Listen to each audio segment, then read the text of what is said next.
be able to look at anybody and tell if they're friend or foe. Right. You got to watch your feet. Yeah. My grandmother taught me when you pray, move your feet. Ooh-wee. Where you want me to go? Ooh-wee. Where do we go? Where do we go? Where do we go? Where can we go? Where we've been going in the Okay. community, connecting with people at all different levels of our society, because it does take bringing people in from other resources, from other agencies, from municipalities, from churches, banks. It requires all of that in order to run an effective city. So if you're going to run a city that way, why would you step away from that ideology to take care of a community? And you're right. It takes action. I go to too many events where it's some probably well-minded folks that want to do good, and it's just talk,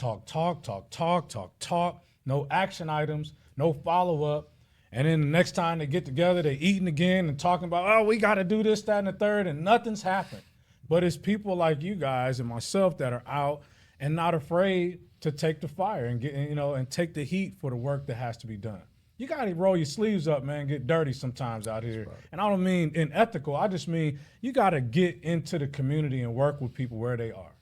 Talking loud and saying nothing. The thing we got to think about, Travis, and I want you to help me out because I know this is your area of expertise, is we got to think about what we're doing with and for our kids.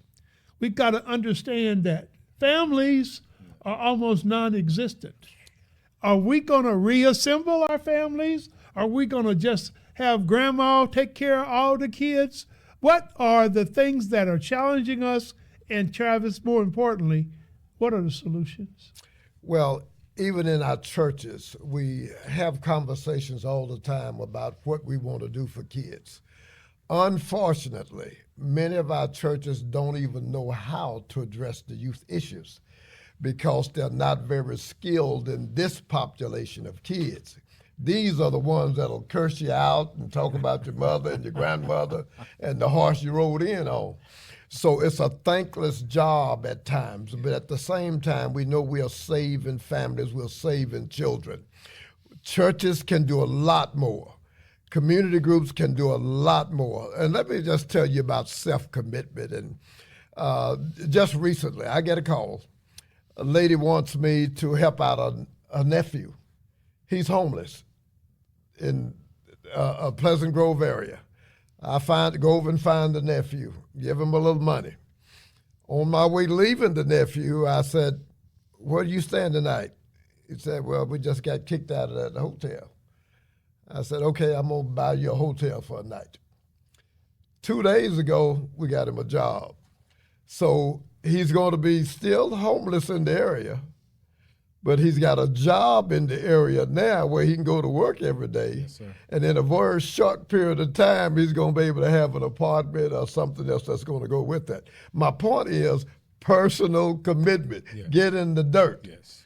And make it happen, man. Your personal commitment of what you're going to do and how you're going to do it. And I do this all the time. Yeah. You want to add to that? Oh, 100%, because oftentimes we're looking out at who caused this for us? Why is this happening? If they wouldn't do this, that, and the third, but we also need to look at ourselves. What can we do differently? What can we do more in our own household? Again, whether it's financially or just being there talking to your kids instead of all of y'all sitting in the living room on the couch scrolling. Nobody's talking about anything. We don't know what information is coming into that child's mind. That older person in the household's mind, they're starting to be altered.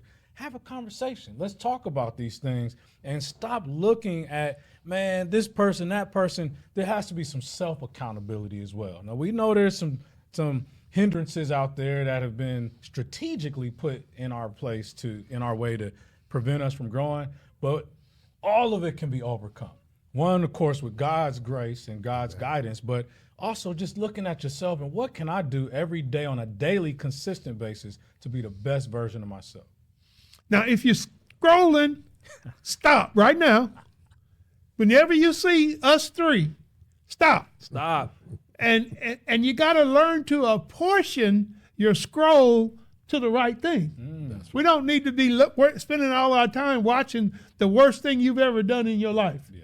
Now we need to watch on what can I do to make things better? What's my part? Where can I contribute? And it's not always what you do for yourself. It's about what you can do for others. That's right. What are you doing for anybody? It's interesting you'd ask such a question. When we had the legal clinic last year, now the lawyers and the judges are all present, right? This one lady had an issue she brought up that neither one of them could help her with.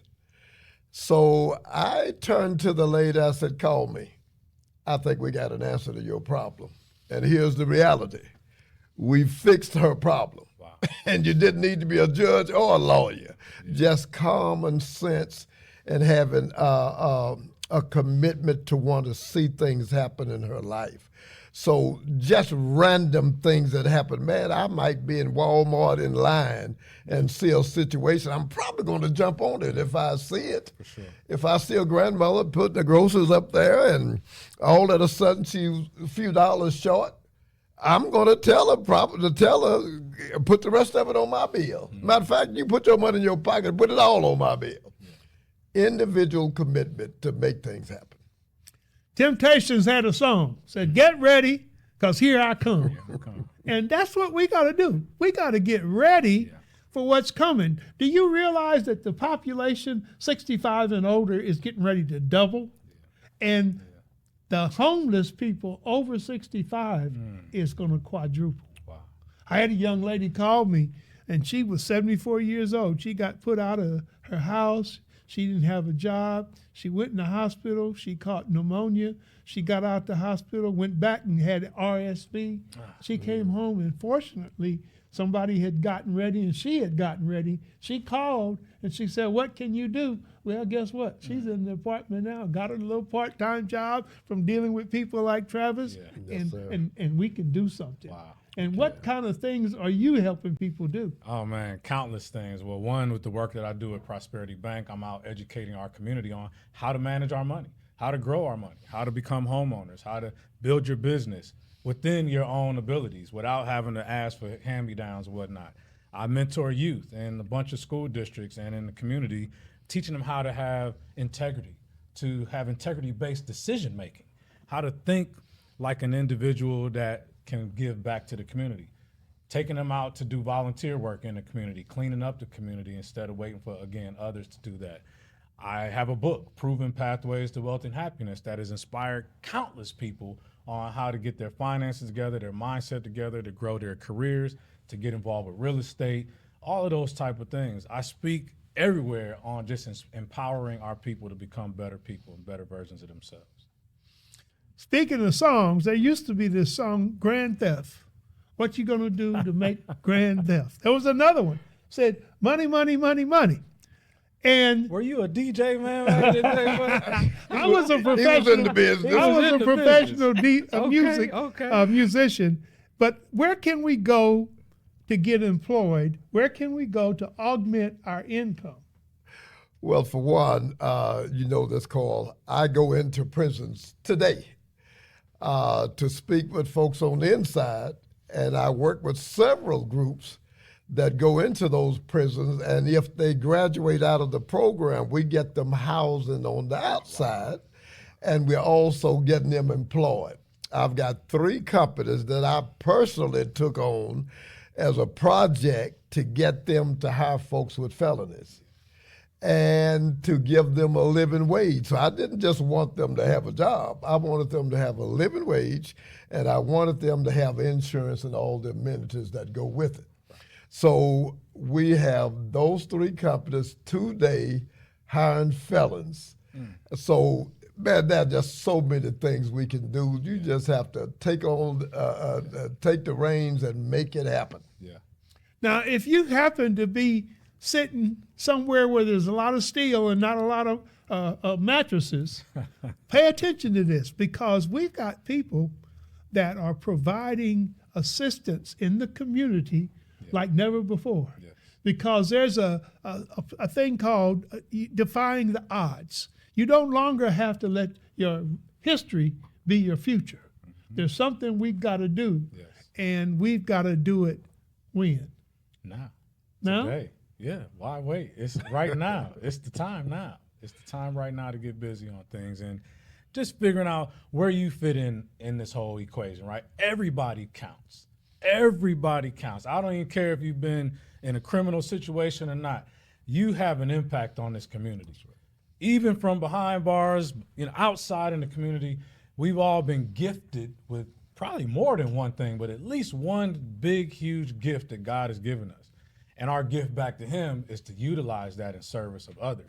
And we got to find a way to get busy living or get busy dying, but you got to get busy supporting and serving people, and it'll come back to you. You don't have to worry about what's going to come to me and will I get paid for this. Just get out and serve. It'll come back to you, guaranteed.